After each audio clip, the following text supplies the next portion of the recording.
आप सभी को मेरा आत्मवंदन। पीएमसी ध्यान नेपाल भी सभी का हृदय से बहुत-बहुत स्वागत। अपने गुरु ब्रह्म ऋषि पितामह पत्री जी, महाअवतार बाबा जी, सभी आध्यात्मिक और आराध्य गुरुओं को साष्टांग प्रणाम करते हुए आज का सत्र आरंभ करेंगे। और आज हम सभी गंगोत्री शॉ जी के साथ मेडिटेशन भी करेंगे, कुछ ज्ञान भी लेंगे उनसे। तो हम सब उनका हृदय से आभार करते हैं, धन्यवाद करते हैं। और मैं गंगोत्री जी से निवेदन करूँगी, एक बार पहले सबको बताएँ आप किस प्रकार और कब से ध्यान में आई हैं? अपने बारे में थोड़ा-सा बता के और फिर आप शुरू करेंगे, तो ओवर टू यू गंगोत्री जी। सभी को आत्मबंधन। संतोष जी, आपको भी प्रणाम। और सभी हमारे गुरु पत्नीश्वर को और महाअवतार बाबा जी को, सभी गुरुओं को कोटि कोटि वंदन, जिनके मार्ग पर हम लोग चल के यहाँ तक आए हैं। तो मैं 2021 से कोरोना समय से मैं ये ध्यान से जुड़ी हूँ, जिससे मैं काफ़ी परेशान रहती थी। तो इसलिए फिर मुझे ध्यान में यूनिवर्स ने भेजा कि नहीं, ये तुम्हारे लिए सही है। तो फिर मैं तब से ही ध्यान करने लगी, और इसके पीछे बहुत है, कभी बताऊंगी, बहुत समय लगेगा।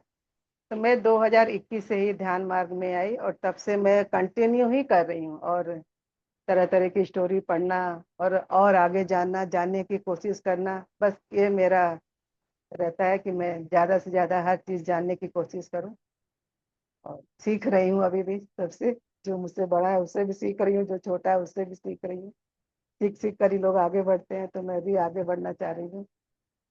बस, और ज्यादा क्या बोलूं। जी, जी, शुरू करेंगे आप। जी, तो पहले मैं कबीर जी के जन्म के बारे में कुछ बताऊंगी, उनके कि कैसे उनका धरती पे आना हुआ। इस बारे में मैं सोच रही थी कुछ थोड़ा प्रकाश डालूं। ऐसे तो सभी जानते हैं कबीर जी के बारे में, पर उनके बारे में जितना ही जानो कम है। भाई, वो तो परमेश्वर बनकर आए थे अवतार रूपी लेकर। तो मैं सोच रही हूँ कि कबीर जी के बारे में कुछ प्रकाश डालूं। तो शुरू करती हूँ, बाद में ध्यान कराऊंगी, ठीक है ना? जी, जी। तो सभी गुरुओं को प्रणाम करते हुए एक बार मैं गुरु वंदना भी कर देती हूँ। गुरुर्ब्रह्मा गुरुर्विष्णु गुरुदेवो महेश्वर, गुरु साक्षात परब्रह्म, तस्मै श्री गुरुवे नमः। तस्मै श्री गुरुवे नमः। तस्मै श्री गुरुवे नमः।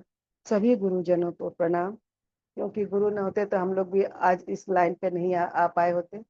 कहीं न कहीं से गुरु के द्वारा ही हम लोग यहाँ तक आ पहुँचे हैं। तो मैं अब शुरू करती हूँ कबीर जी के बारे में।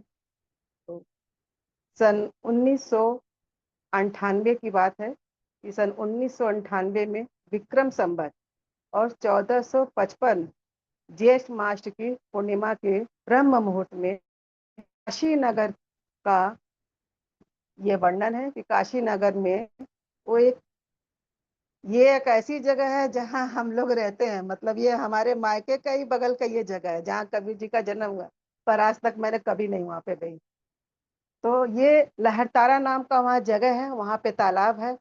तो वहाँ पर इनकी सृष्टि रचनाहार कबीर की परमात्मा पृथ्वी से 16 शंख की दूरी पर स्थित अपने निज धाम से शिशु रूप में धारण कर अपने तेजोमय शरीर को हल्का करते हुए कमल के फूल पर प्रकट हुए थे। ये कबीरदास जी। ये तो संक्षेप में हुआ। अब थोड़ा सा इसके बारे में बता रही हूँ कि जिसके प्रत्यक्ष दृष्टा थे, माने ये जो आए कमल के फूल पर और तालाब में, ये कैसे आए? तो इस दृश्य को वहाँ के श्री अष्टानंद जो ऋषि थे उन्होंने देखा था। वो भी ब्रह्म मुहूर्त में नहाने गए थे उस तालाब में। तो उन्होंने वो एक देखा कि एक रोशनी, कहते हैं ना कि अवतार पुरुष ऐसे नहीं आते हैं, एक रोशनी के रूप में आते हैं। तो वो रोशनी के रूप में वो अष्टानंद ऋषि ने उन्हें देखा।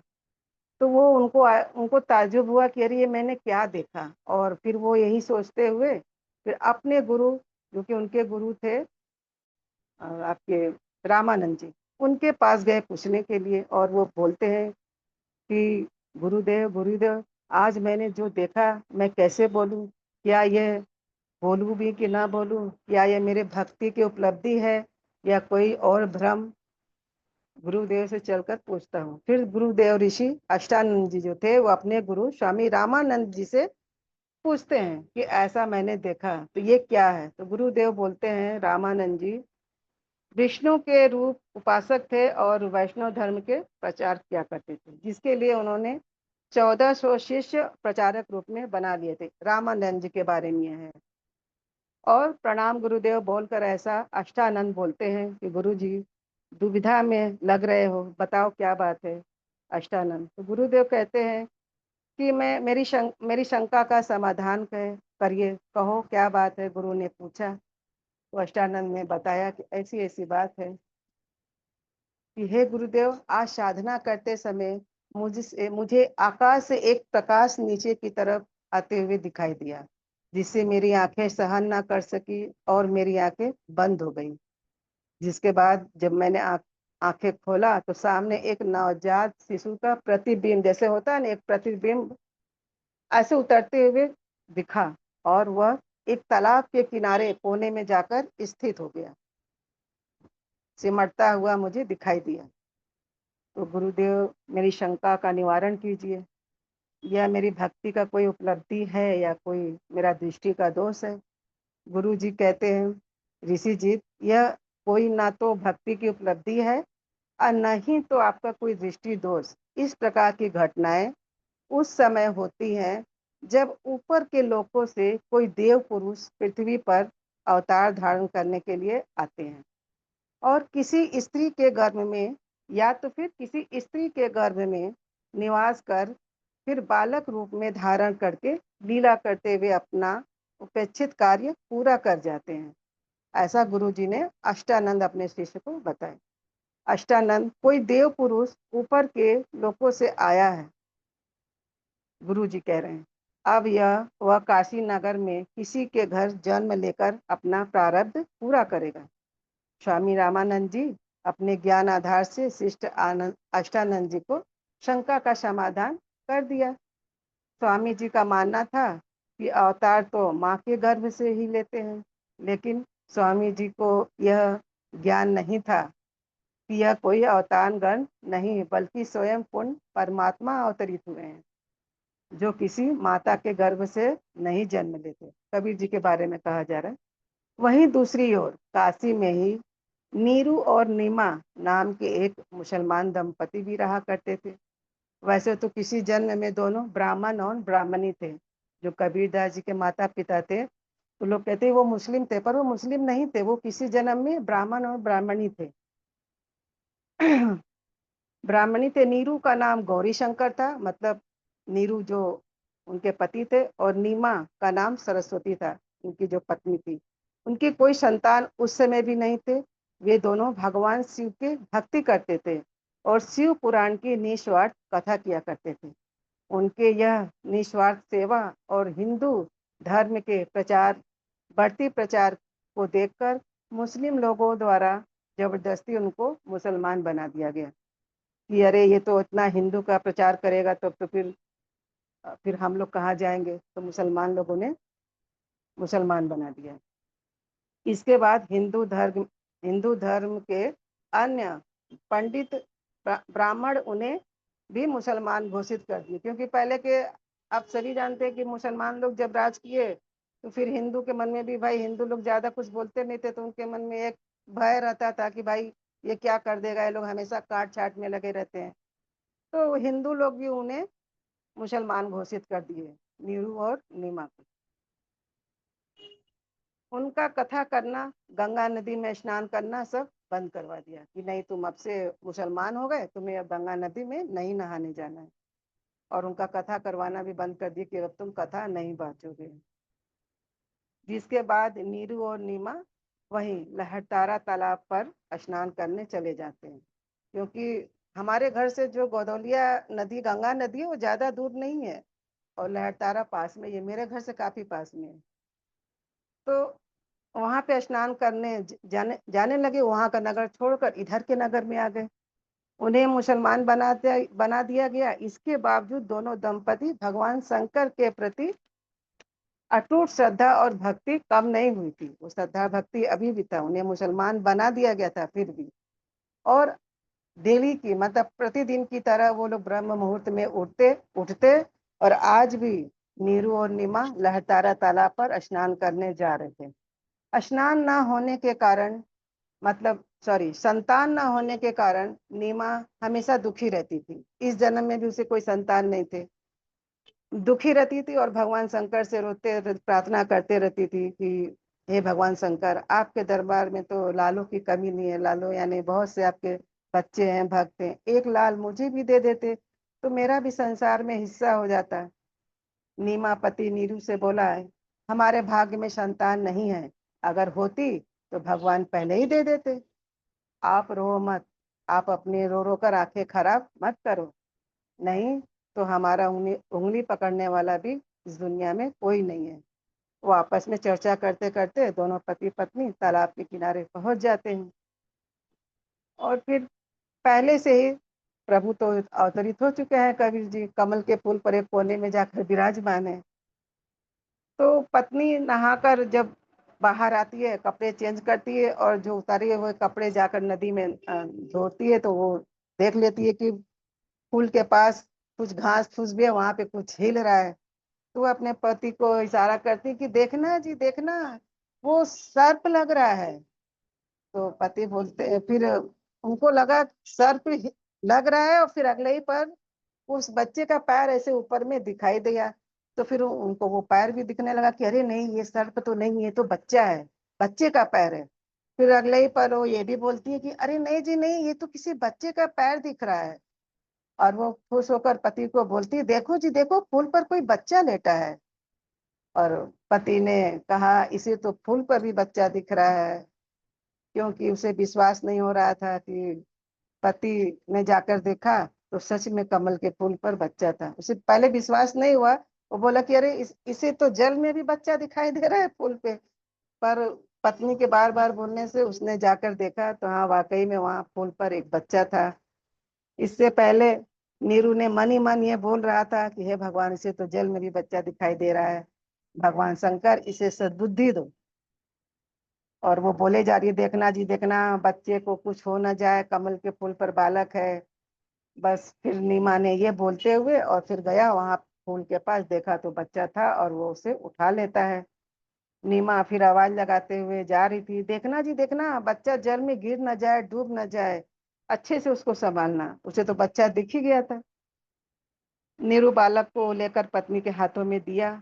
अरे यह बालक किसका है, किसका तो हमें कुछ पता नहीं, किसका, कोई रख कर चला गया है क्या, और कोई दिख भी नहीं रहा है, और इसको हम घर लेकर जा भी नहीं सकते, नगर के लोग पूछेंगे कि किसका बालक चुरा कर लाए।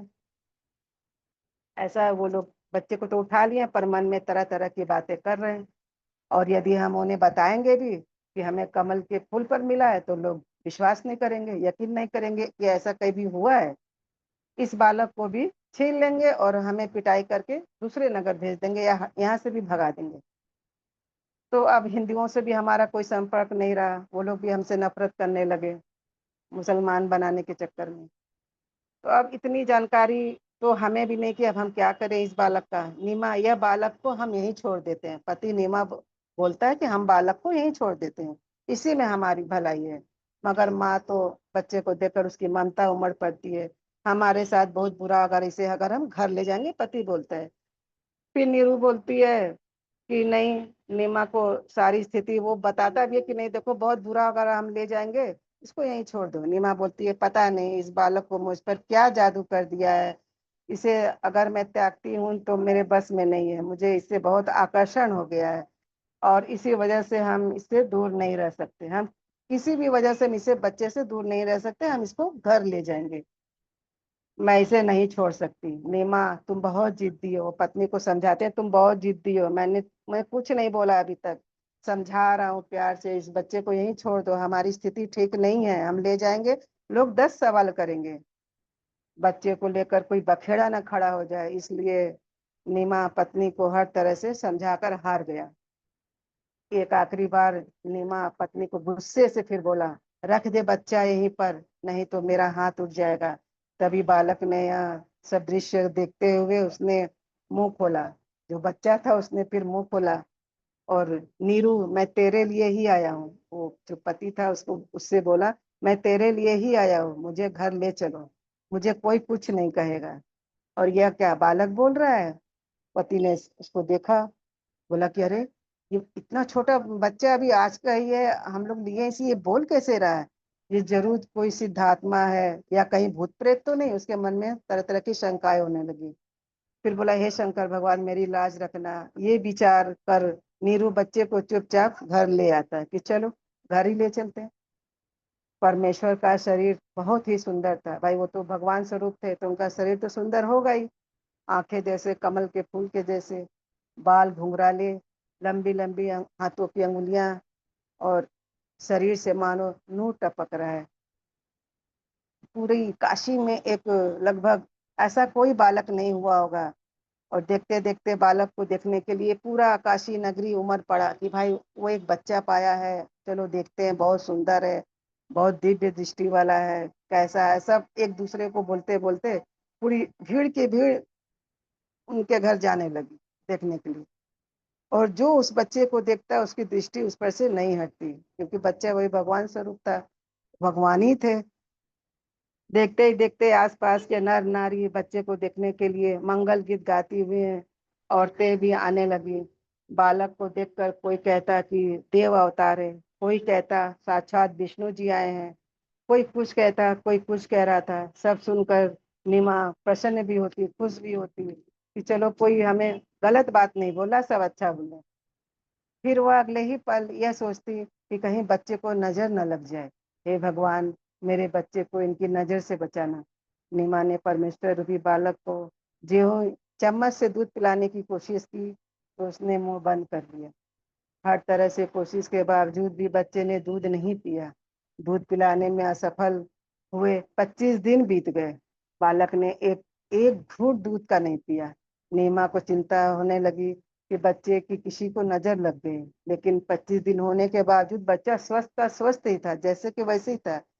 भाई भगवान को कभी कुछ हो सकता है, चाहे उनको खाना मिले या ना मिले। परंतु माता पिता तो माता ही पिता है, वो सोचते कि अरे क्या करें कि बच्चा स्वस्थ रहे और कुछ खाए पिए। तो माता सोचने लगी कि अगर इसकी तबीयत बिगड़ी तो कहीं इसकी मृत्यु ना हो जाए। उनके मन में डर बैठ गया, क्योंकि 25 दिन हो गए थे, वो दूध का एक घूंट नहीं ले रहा था। यह सोचकर वो फूट फूट कर रोने लगी। तभी शंकर जी से प्रार्थना कर रही थी, हे भगवान, या तो यह बालक देना ही नहीं था, और या जैसे तैसे आपने दिया है तो फिर इसे जीवन दो और मुझसे छीनो मत। इसके बिना मैं नहीं रह सकती। ये बालक मरेगा तो इसके साथ मैं भी मर जाऊंगी। तभी परमात्मा, जो कि अजर अमर अविनाशी है, तो भगवान शंकर को प्रेम से बुलाते हैं। कबीरदास जी जो बच्चे स्वरूप थे, उन्हें तो ये पता था कि मैं मरूंगा नहीं। कबीरदास जो बच्चे के रूप में थे, उन्हें तो पता था कि मैं मरूंगा नहीं, मगर मेरी चिंता में ये मर जाएगी। तो उन्होंने भगवान शंकर को याद किया, बच्चे रूपी जो थे भगवान कबीरदास जी। तो उन्होंने भगवान शंकर को याद किया और वो आए ब्राह्मण रूप में। तो दरवाजे पे तो उनको नीमा बताती है कि हे महात्मा जी, हम तो पहले निसंतान थे और अब ये बालक मुझे दिया है, लेकिन अभी तक इस बच्चे ने दूध तक नहीं पिया। सभी कोशिश करके हम थक गए हैं। कैसे जिंदा रहेगा ये, अगर कुछ ना खाएगा ना कुछ पिएगा? अगर इसे कुछ हो गया तो मैं भी आत्महत्या कर लूंगी। मुझे दिखाइए बालक को। ब्राह्मण ने बोला, इस इसकी लंबी आयु तो है। ब्राह्मण देव जो शंकर भगवान का रूप लेकर आए थे, वो बोले इसकी मृत्यु नहीं होगी, ये बालक, इसकी आयु है, ये अभी मरने वाला नहीं है। नीमा अभी भी ये बालक को कितना स्वस्थ है ये पूछ रही है उस ब्राह्मण रूपी शंकर भगवान से। शंकर जी आप इन्हें कहो, मतलब वो बालक बोल रहे हैं जो कि शंकर जी आप इन्हें कहो, ये एक कुंवारी गाय लेकर आए। अब ये बड़ा आश्चर्य की बात कि कुंवारी गाय लेकर आए और आप अपना आशीर्वाद भरा हाथ उस गाय के ऊपर रखना तो वो दूध देने लगेगी और वही दूध मैं पीऊंगा। वो बच्चे ने ऐसा ऐसा बोल रहा था। तो फिर उसके पति को बुलाया गया, जो नीमा उनके पति थे उनको बुलाया गया। तो फिर वो ब्राह्मण बोले कि भाई कहीं से तुम एक कुंवारी गाय का व्यवस्था करो और एक कुम्हार के यहाँ से खाली मिट्टी की हांडी ले आना। तो वो गाय की व्यवस्था करते हैं और एक मिट्टी की हांडी ले आते हैं। जब गाय आ जाता है तो वो जो विप्र ब्राह्मण जो शंकर रूपी थे भगवान जी, वो गाय के पीठ पर ऐसे ऐसे हाथ सहलाते हैं और उसके थन के नीचे, चूंकि वो तो कुंवारी गाय थी मगर भगवान का स्पर्श पाते ही उससे थन बन गया जिससे दूध आता है और वो दूध से मटका भर गया। फिर वही दूध जो है कि उस बच्चे ने पीना शुरू किया।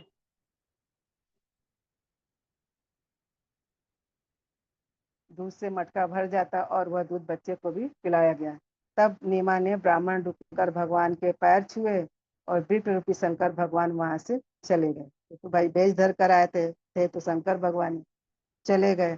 इधर नीमा पहले हिंदू समाज में जो ब्राह्मण ब्राह्मणी थे, कुछ ब्राह्मण संप्रदाय के लोग भी नीरू के घर आ जाते हैं, भाई क्या बच्चे का नामकरण देना है।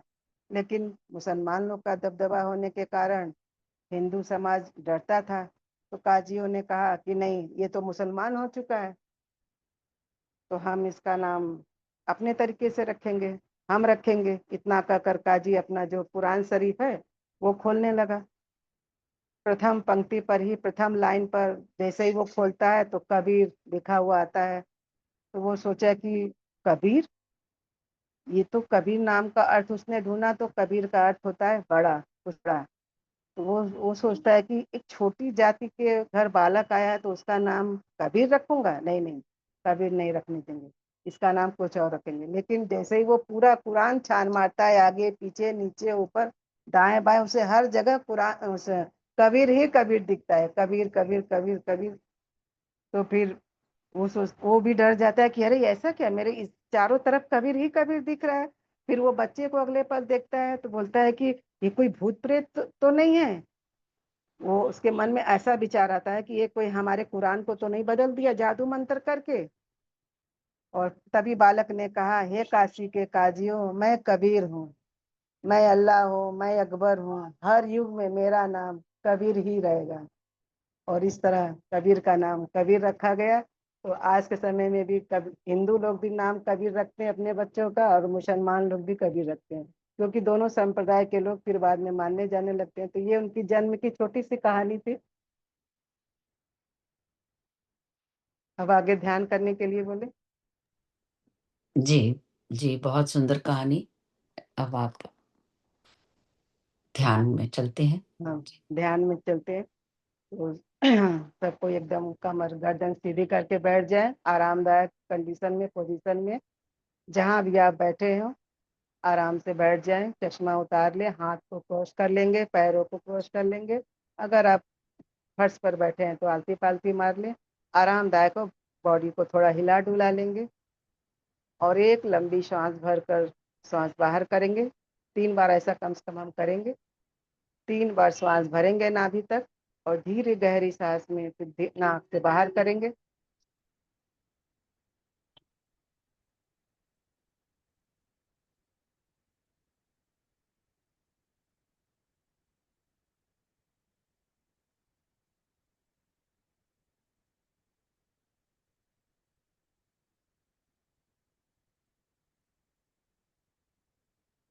सभी हमारी बॉडी पार्ट्स रिलैक्स हो चुकी है, ऊपर से नीचे सभी बॉडी को रिलैक्स रिलैक्स रिलैक्स। अब हम अपने पत्री गुरु को कोटि कोटि बंदन करते हैं कि हम ध्यान करने बैठ रहे हैं महाअवतार बाबा जी को। हमारी ध्यान जो है गहरी हो। और सभी प्रकृति को नमन करते हैं, धरती माता को नमन करते हैं, सभी गुरुओं को कोटि कोटि बंदन करते हैं। हमें ज्ञान ध्यान की गहराई में लेकर जाएं। अब हाथ को नीचे रख लेंगे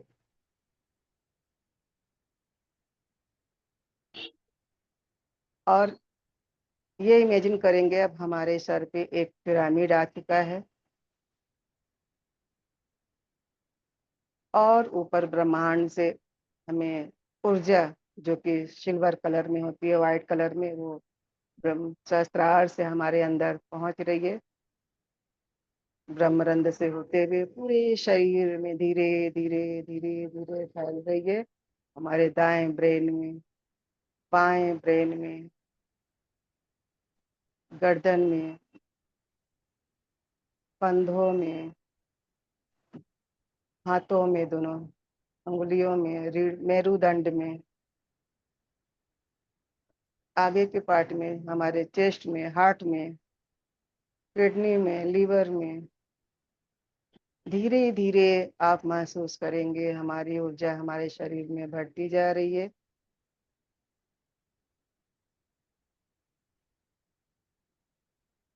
बाहर बाहर की ध्यान, बाहर से भी जो भी आवाज आ रहा है उस पर ध्यान ना दिया करें।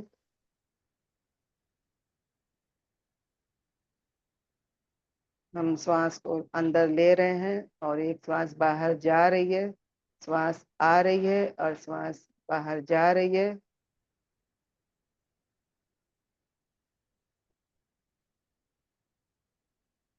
श्वासों श्वास को हम देखते चलेंगे और इसी तरह हमारे कमर से भी लाइट उतर रही है, ऊर्जा उतर रही है, घुटनों में उतर रही है, पिंडलियों में उतर रही है और धीरे धीरे पैर के पंजों से होते हुए पूरी ऊर्जा, हमारा शरीर ऊर्जावान हो रहा है। और अब हम ऊर्जा प्राप्त कर रहे हैं और ध्यान की गहराई में चले जा रहे हैं, चले जा रहे हैं। किसी भी प्रकार के जो भी विचार आ रहे हैं उन्हें आने दें, विचारों का काम है आना और जाना, हमें सिर्फ सांसों पे ध्यान रखना है।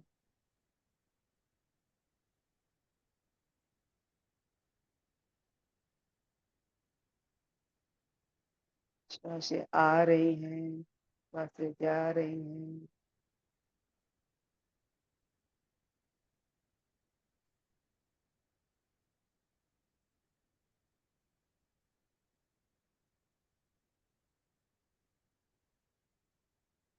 अब हम एक प्रार्थना प्रार्थना करेंगे, प्रार्थना रूपी भजन करेंगे, इसमें भी आपको पूरी ऊर्जा मिलेगी।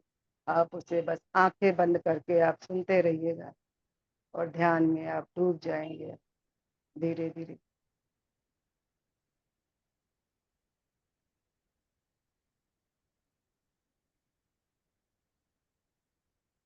कई जन्मों से भुला रही हूँ, कोई तो रिश्ता जरूर होगा।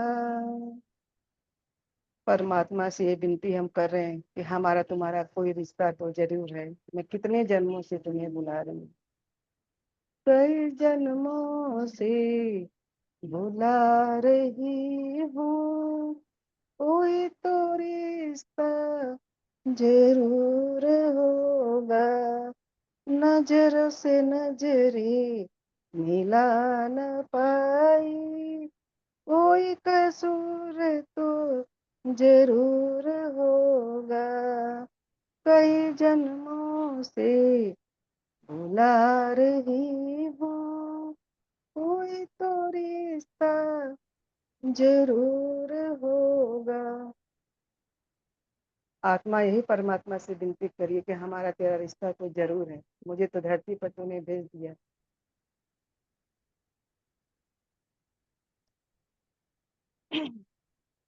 तुम ही तो मेरे मात पिता हो, तुम ही तो मेरे मात पिता हो, तुम ही तो मेरे बंधु सखा हो।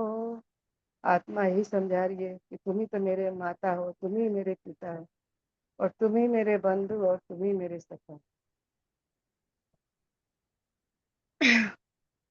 तुम ही तो मेरे मात पिता हो, तुम ही तो मेरे बंधु सखा हो। कितने नाते तुम संग जोड़े, कोई तो नाता जरूर होगा। हमारा तुम्हारा तो कोई नाता तो जरूर है इस दुनिया धरती पर आने के बाद भी, तभी तो साथ नहीं छूटता है। आत्मा ये परमात्मा से ये विनती करेगी, कई जन्मों से बुला रही हो, कोई तो रिश्ता जरूर होगा। तुम्ही तो मेरी आत्मा हो, तुम्ही तो मेरे परमात्मा हो, तुम्ही तो मेरी आत्मा हो, तुम्ही तो मेरे परमात्मा हो। मुझी में रह कर मुझी से पर्दा पर्दा हटाना जरूर होगा। आत्मा का ये कहना है कि मैं और तुम जब एक ही हैं तो फिर पर्दा क्यों है, ये पर्दा भी हट जाना चाहिए। कई जन्मों का कई जन्मों से बुला रही हो, कोई तो रिश्ता जरूर होगा। आंखों में बस गई तस्वीर तेरी, दिल मेरा बन गया जागीर तेरी, दास की बिनती तुम्हारे आगे, दर्श दिखाना जरूर होगा। इस दास की बिनती सुने भगवान और आप अपने दर्शन को दे। कई जन्मों से बुला रही हो, कोई तो रिश्ता जरूर होगा। कभी बुलाते हो वृंदावन में, कभी बुलाते हो मधुबन में। आत्मा ये कह रही है, कभी तुम हमें वृंदावन में बुलाते हो और कभी हमें मधुबन में बुलाते हो। कभी बुलाते हो वृंदावन में, कभी बुलाते हो मधुबन में, अपने घर में रोज बुलाते, मेरे घर भी आना होगा। कह रही आत्मा कि अपने घर तो तुम रोज बुलाते हो, मेरे घर कब आओगे। अपने घर में रोज बुलाते, मेरे घर भी आना होगा। कई जन्मों से बुला रही हूँ, कोई तो रिश्ता जरूर होगा। नजर से नजरे मिला न पाई, मेरी नजर का कसूर होगा। कई जन्मों से बुला रही हूँ, कोई तो रिश्ता जरूर होगा, कोई तो रिश्ता जरूर होगा। यह है आत्मा और परमात्मा का रिश्ता, जो कि एक भजन के माध्यम से, एक प्रार्थना के माध्यम से मैंने सुनाया। और आंखें बंद रखना, तभी पूरी वाइब्रेशन उठ रही है शरीर में, महसूस करेंगे।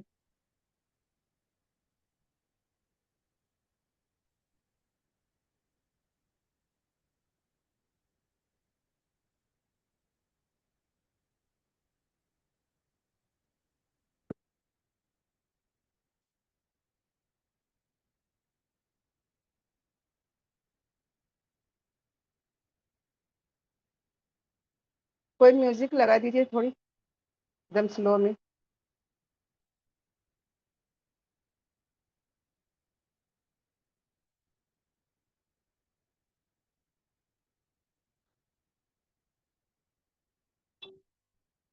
श्वासें आ रही हैं, श्वासें जा रही हैं। So last night he used Hims. Honestly, nothing better than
ध्यान से बाहर अब आएंगे।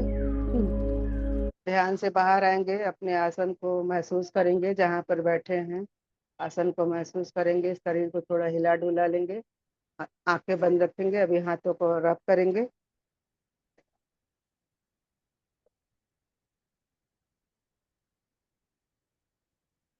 आंखों पे रखेंगे और सभी का धन्यवाद करते हुए एक हल्की मुस्कान के साथ ध्यान से बाहर आ जाए। सभी को धन्यवाद करेंगे, परमात्मा को, गुरु जी को, सभी को धन्यवाद करके सहजता के साथ आंखें खोलकर बाहर आ जाए। धन्यवाद सभी को।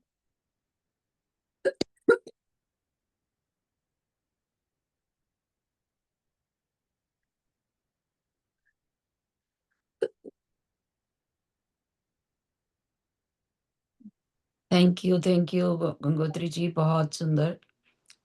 कबीर जी की ये जन्म की कथा कभी सुनी नहीं थी। अच्छा, मैं जैसे ही कल आप बताया तो मैंने यूट्यूब खोला तो मैं बोलूँ कि पहले ही आ गया, तो मैं इनको बहुत, इनका भजन वजन भी मैंने बहुत लिख रखा है, गाती होती, तो मैं बोली मैं यही बोलूंगी, कबीर जी पे ही बोलूंगी। जी जी बहुत सारी इनकी कहानियां हैं, बहुत सारी कहानियां हैं। नई नई चीज सुनने को इनकी मिली आज। शिक्षाएं बहुत अच्छी हैं। जो बहुत शिक्षाएं कबीर जी इनकी, ने बहुत है। बहुत लोगों के साथ अपना वार्तालाप किया था ना, तो इतनी हाँ, सुंदर शिक्षा दी हुई है ना, एक एक पॉइंट पे बहुत सुंदर। बहुत सुंदर है। जी, वाणी में भी देखिए कबीर साहब की कितनी कितनी उसमें और अपने ज्ञान वो जो है। टीएमसी में एक साउथ के ना सर थे, उनका नाम जीवन जीवन जी था, याद है आप लोग को? तो वो कबीर जी के बहुत भक्त थे। वो कह रहे थे कि वो अपना पिछला जन्म देखे थे तो कबीर कबीर थे, जी तो जी वो जी, एक बार हाँ, तो जीवन वो एक बार, जीवन सर। हाँ जीवन जी, हाँ जीवन सर। हाँ तो हाँ मैं उनके वो क्लास में पहले नेचर थी के बारे में बताते थे। हाँ हाँ, वो अवेकन ग्रुप में थे सर। तो मैं थी 2 साल पहले उनके ग्रुप में, 3 बजे ही रात को कराते थे। तो वो पहले बोले कि मैं इनकी मतलब देखने के लिए मैं बनारस गया, जहाँ जहाँ इनका मठ था। बनारस में कई जगह है इनका, मेरे घर के पास में, ये मैं कभी नहीं गई, जानती ही नहीं थी, ध्यान में ही नहीं थी, तो क्या जाऊंगी। और इनके नाम से कभी चौरा रोड बना हुआ है, बहुत सारी जगह है वहां पे। थैंक यू गंगोत्री जी, बहुत बहुत धन्यवाद आपको। थैंक यू, धन्यवाद जी। बहुत सुंदर ध्यान। बहुत धन्यवाद सुंदर, मैम, धन्यवाद। बहुत ऊंचा थे। आवाज बहुत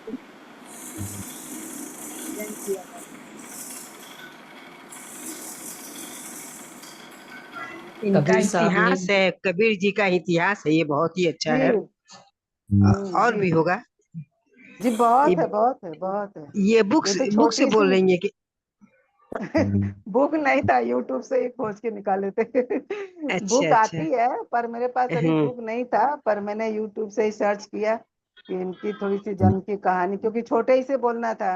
अब ऐसे मैं तो बायोग्राफी तो गई हूँ बहुत बड़े। कबीर मठ में ना, वहाँ जो है हाँ हाँ हाँ वहाँ गई हूँ मैं, किंतु उनका दर्शन नहीं हुआ। बहुत कभी लोग आते थे, बहुत भीड़ था। उस दिन उनका जन्मदिन था। मैं तो कभी नहीं गई दीदी, हम्म। तब ज्ञान ही नहीं था, ज्ञान नहीं था, ध्यान में है। नहीं थे, तो नहीं जा पाए। अब सोचते हैं तो जा नहीं पाते हैं। अच्छा, हमारे ये घर से तालाब कितना कहाँ दूर है? होगा, वहीं ये पर तो तालाब है जो कहाँ है? कभी, वही लहरतारा जहाँ हम लोग स्टेशन जाते हैं, वही बगल में ही तो है उनका, अच्छा। कबीर मठ लिखा हुआ है। लेकिन कभी नहीं, मेरा जाना कभी नहीं हुआ। मेरे घर से मुश्किल से 1-1.5 किलोमीटर होगा ना दीदी। हाँ हाँ, देख रही हूँ, मैं देख रही हूँ। हाँ, हाँ, आने जाने में दिखता है वहां से। तो वो ठीक है, ना ठीक। जीवन सर ने, संतोष जी बहुत बार गए वहां पे, बोले मेरा जब भी इच्छा होता है तो मैं जाती हूँ, बनारस जाता हूँ, और वहाँ कबीर जी के जहाँ जहाँ उनका मठ है, ये सब जगह जाते हैं। जी, जीवन सर के बहुत हाँ सारे सेशन हैं जिसमें उन्होंने ये बात हाँ करी हाँ, है। सही जी। है। और कबीर साहब के कुछ दोहे तो ऐसे हैं जिस इतने गूढ़ रहस्यमयी कि बहुत जिनका बहुत, अर्थ भी मुश्किल से समझ में आता है, हर कोई नहीं समझ सकता। कोई तो नहीं बहुत समझ। काम किया है, वाणी में कितना है उनका। जी जी जी। सामने साक्षात इनकी भगवान वाणी के में ही अवतार है। परमात्मा है। हाँ। हाँ, वाणी में ही परमात्मा है, स्वरूप वगैरह तो कोई नहीं समझा, पर वाणी को समझा कि कुछ है ऐसा। और उन्होंने सारे रहस्य खोल दिए हैं अपने दोहों के अंदर ही। रहस्यवादी ब्रह्मांड तो के है थोड़ा सब ब्रह्मांड कुछ। के सारे रहस्य खोल दिए हैं। बहुत बढ़िया कवि। जनमानस की भाषा में ही उनको परमात्मा का समझाया उन्होंने, और चूंकि जुलाहे थे तो ताने बाने इससे सब कुछ समझाया उन्होंने। तो वही बताया गया ना कि उनके माता पिता भी मुस्लिम बना दिए गए थे, मुस्लिम थे नहीं, मुस्लिम थे नहीं, और मुसलमानों का राज था। 8 साल उन्होंने, 8 साल 9 साल राज किया, तो कितने हिंदुओं को तो भी उन्होंने अरे तो मुसलमान ही हिंदू बनाया ही तो ना। बन गए हैं मुसलमान, मुसलमान कोई पैदा थोड़ी हुए हाँ हैं कहीं से, हिंदू ही तो वही बन तो। गए सारे मुसलमान। हाँ वही तो कह रहे ये हैं। ही नहीं अनोखे, बाकी जितने हैं सभी हिंदू हैं, वो सब मुसलमान बनाए गए मार मार के। वो पिटने से डर गए, हम नहीं डरे। चलो बस। वो बाबा भागेश्वर धाम ने यही, शास्त्री ने यही तो बोला है कि ये जो हाँ यहाँ इंडिया के मुसलमान है ये सारे कन्वर्टेड है, असली मुस्लिम तो सारे बाहर कंट्रीज में है। हम्म। तो उसके ऊपर इतना बवाल कर दिया था उन्होंने। तो ये वो लोग जन्मदिन इन्हें का भगवान मानते था, थोड़ी बहुत हैं ही अच्छा। मुस्लिम, वो लोग इनको मुस्लिम नहीं मानते।